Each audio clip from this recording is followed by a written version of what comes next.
Hello everyone, welcome back. You're watching Empyrion Galactic Survival episode 175. I'm Enigmius and today we're continuing something with the saucer. See the simple saucer here. If you're looking at it and thinking, wow, you haven't really done a whole lot with it since the last episode, you'd be absolutely correct. I've got a plan, I've got some things in mind that I definitely want to move forward with. I feel like it's in good shape. I'm not seeing any particular parts of the ship that are just crying out to be redone. So I think when I get right down to it, it's not going to take a whole heck of a lot of time to finish off and get it to standard. But there's a reason why I haven't got a whole lot of progress made on this particular ship, and that's because I just had this idea and I had to run with it. When you're looking at something of this shape, it just kind of begs to be converted into something else, sort of like this, which is what I spent the last couple of days working on. Of course, this is a version of a Millennium Falcon. It's not done. It's still got quite a bit of work left to be done. The key elements that I wanted to have on it are mostly done. There's still a couple of things on the top that I want to take care of. I haven't given a whole lot of attention to the underside just yet, and there's also some things on the front end that still have yet to be done. Mostly when it comes to the top right now, it's just adding some details to make it a little less bland, similar to what I've done here. You can see we've got this central portion. The underside I haven't really brought up to speed with what's going on up here. I may not even do that. It may just be a few minor tweaks to match the profile without naturally matching the thickness, because this is pretty beefy in here. But this little bit of detailing here is just the kind of thing that I'm looking for. One, it adds shadow to the surface of the ship, and you can see we're not looking at very large structural elements that we've added, but it adds color in the form of shadow, which I think is very important for this particular ship. The Millennium Falcon, historically, in most cases where you see it, is filthy. It's a very, very dirty ship, and there's really nothing that we have, not even textures, that we can apply in a way that matches that. Even the textures that I might normally associate with being dirty textures don't necessarily work in this particular kind of a situation, so it's something to keep in mind of. One thing that did work really well are these holes in the top. If you make a 2x2 hole and then put the quarter round curved blocks inside in the corners, it makes a pretty convincing circle. It's got to be said. These are actually elements that are on the Millennium Falcon. I'm trying to remember. I think they're a little bit farther back towards the circular area, if I'm not mistaken. Either that or they're a little bit forward, a little bit more forward towards the end. Either way, I'm leaving them where they are because I'm okay with it. Some of the things that are looming largest on my list of things to do is you can see this area between this piece here and this piece underneath. We've got this big flat area. And then over on this side, you can see we've got this big open area. This will be mostly closed, but you can imagine, again, just pretend there's a wall between this spot here and this one down here. There's also a lot of detail in that section on the original Millennium Falcon. It's just space-like things, tubes and pipes and stuff that you can't even necessarily recognize and identify as being anything in particular. But it's there, and it's all over the place, and it adds just a great look to the ship. Like, it's got all of these functional things like I've tried to do with previous ships of mine, where it's exposed bits that you would normally expect would be covered over, but for whatever reason they're not. So there's a lot of work to be done in that category, and just sort of creating that element of having that exposed stuff. And then we have this whole area up here. We'll get a little bit more detailing. This area back here, I think, no, the cutout sections were in the back. Or maybe they're up front. I'll have to take a look at it again. There might be some stuff that we'll be doing in this area here. The front section of the saucer. If you think of the ship basically as a saucer with the two pincer sort of things sticking out this way, you've got the cockpit sticking out that way, and then you've got these sort of round things sticking off to the sides. These are actually airlocks, I found out. And then you've got the back end, of course, with all the engines. So if you start with that saucer and you think this is the front half and this is the back half, the front half doesn't have as much detail on it. The back half is just covered with it on the original. So there's all kinds of things that we can do on the back end to add interest. Hopefully without making it look like crap. But it's the Millennium Falcon, so we've got a certain amount of leeway there. We've got these vents are fairly well positioned relative to the original. They should be perfectly round, but in order to do that, they would have had to be too small. They would have had to have been that size, which wouldn't scale properly with what we're looking for.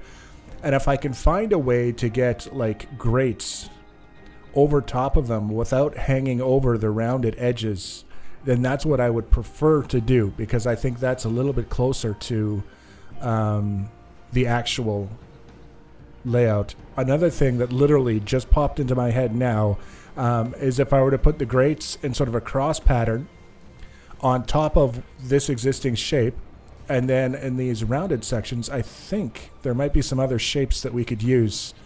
So we would at least have that grate sort of thing over these vents, as opposed to just a gaping hole. I think it's in the movie. It might be in the movie. But certainly when people make models and they're trying to duplicate the Millennium Falcon with weathering and making it dirty or looking dirty, one of the things that they do is they'll have like this soot stain that extends out from here in sort of a straight line back. And then they'll have it here. It's sort of off to an angle, like basically drawing a line through here, off on an angle like that. And the same thing over here, off on an angle. And it drives me nuts. It drives me absolutely bonkers, because if these things were all belching soot enough that over time it would leave a stain on the hull, it would all be coming back in straight lines this way. It wouldn't be going off on an angle like that. It's just one of those things. I had to point that out, even though it's not something that we could duplicate one way or the other, because we don't have that kind of painting detail. On the back end, one of the trademark features of the Millennium Falcon is the great big back end. It's all just on the original, in the movie, and the models, and the whatever, the cartoons, everything is just a solid block of color, glowing blue. In our case, we're not going to try and duplicate that glowing blue sort of effect, but we'll have the glowing blue from the plumes from the thrusters coming out. And I deliberately put all these thrusters in just so that we could create that sort of effect, even though this guy only has 2 rear thrusters, and as we showed in the last episode, the acceleration and the top speed is very reasonable. So this is a little bit ludicrous, but the design called for it, and it wasn't really our choice in this case. We've got a little bit of extra maneuverability here in the form of the 3 thrusters here, and we've already got 2 thrusters for reverse. These are the same position that they were in on the saucer, and I just left them there, and it ended up working out fairly well. We may add another pair somewhere, one on this side, one on the other, kind of thing. The cockpit is almost there. I don't like this area up top. The original cockpit is all glass on the top half, and then it's opaque. Whatever material the rest of the ship is made out of is the lower half of the cockpit as well. But in order to get everything fit together the way that I wanted, I pretty much had to go with this option. Of course, now I'm looking at it and thinking, no, I didn't. I didn't have to do that at all. So that's good. I'll be able to fix most of it for the reveal.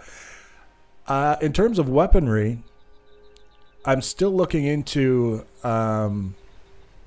The thing is, when it comes to having a functional ship, sometimes you have to deviate from someone else's design. Obviously, whatever the Millennium Falcon is supposed to be able to do doesn't translate well into the Empyrion world, where you've got you basically need more guns. It's a capital vessel, and it needs more guns in order to be properly viable as a capital vessel. So we may depart from that, or I may just make sure that whatever I do for guns, it's not going to make it difficult for other people to come along and add more if they want to. We've already got the artillery turret up top because the original does have a big fat gun up here. Actually, I think the original has a multi-barreled gun up in this particular spot. The artillery turret just seemed to be the one that wanted to be there, so that's what I put there.